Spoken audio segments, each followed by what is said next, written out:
Assalamu alaikum class. So we are discussing chapter number 1, physical quantities and measurement, and today the topic of our discussion is stopwatch. First we define what is a stopwatch. Stopwatch is a device that is used to measure the time interval of an event. यानी stopwatch एक ऐसी device है जो कि हम किसी भी event के में जो इंटरवल होता है उसका टाइम मेजर करते हैं। यानी जो भी प्रोसीजर होता है या जो भी मैकेनिज़्म होता है उसको होने में एक टाइम लगता है, तो उस टाइम को हम एक डिवाइस से मेजर करते हैं जिसको हम स्टॉप वॉच बोलते हैं। There are two types of stop watches. हमारे पास दो किस्म की स्टॉप वॉच होती है। First one is mechanical stop watch. Mechanical stop watch can measure a time interval up to a minimum 0.1 second. तो यहाँ पर हमारे पास मैकेनिकल स्टॉप वॉच की डायग्राम भी है जो कि बहुत सी सिंपली होती है। इसके ऊपर एक नॉब होता है जिससे हम जो है इसको स्टार्ट या स्टॉप करते हैं और इसी तरह हम इसको रीसेट भी करते हैं। तो इसका जो लिमिट होती है जो इसकी वो 0.1 सेकंड तक होती है। यानी ये सेकंड का जो है 10th पार्ट तक जो है उसको मेजर कर सकती है mechanical stop watch. Next one is digital stopwatch. Digital stopwatch is commonly used in laboratories. Can measure a time interval as small as 1/100 second और 0.01 सेकेंड।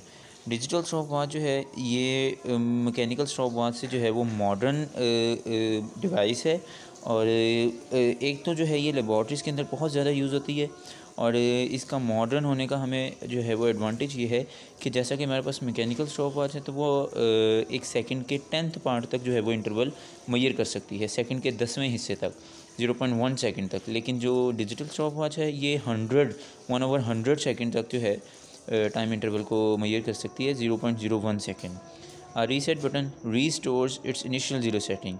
ये हमारे पास डिजिटल स्टॉप वॉच हम देख सकते हैं।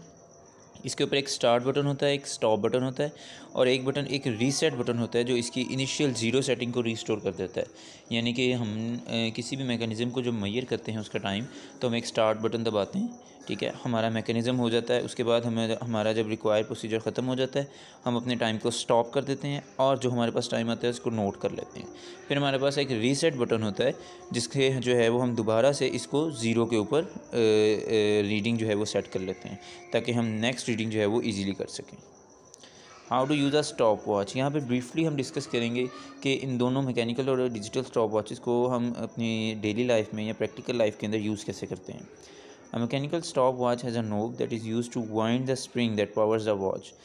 मैकेनिकल स्टॉप वॉच के जो है ऊपर एक नोब होता है जैसे हमने स्टार्ट में पढ़ा, जो कि जो है वॉच को जो है उसके स्प्रिंग को पावर करता है।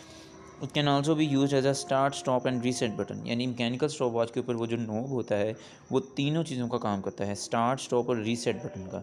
यानी हम उसको वन टाइम प्रेस करेंगे तो वो स्टार्ट हो जाएगी, उसके बाद जब हमारा मैकेनिज़्म कंप्लीट हो जाएगा, टाइम मेजर हो जाएगा, हम दोबारा से उसको प्रेस करेंगे तो वो स्टॉप हो जाएगी।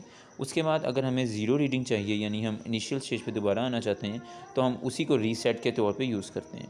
The digital stop watch starts to indicate the time lapsed at the start stop button is pressed. Digital stop watch के अंदर क्या होता है कि एक स्टार्ट स्टॉप बटन होता है हमारे पास, जब हम उसको प्रेस करते हैं as soon as start stop button is pressed again it stops and indicates the time interval recorded by it between start and stop of an event. तो इसी तरह जब हम दोबारा से उसको जो है वो स्टॉप करते हैं, प्रेस करते हैं, तो वो जो स्टॉप वॉच होती है डिजिटल वो स्टॉप हो जाती है। तो इस तरह हमारे पास time interval of the event आ जाता है जो हमने स्टार्ट और स्टॉप के दरमियान में कैरी किया होता है। तो डिजिटल स्टॉप वॉच जो है ये बहुत मॉडर्न है और ये ज़्यादा एक्यूरेट इसी वजह से है कि ये मैकेनिकल स्टॉप वॉच से एक तो जो है वो रीडिंग्स जो हैं वो ज़्यादा ले सकती है और इसकी जो रीडिंग आता है एज अ रिज़ल्ट वो ज़्यादा एक्यूरेट होता है, ज़्यादा एफिशिएंट होता है। तो आज तक हमारा लेक्चर यहीं तक का था। Thank you.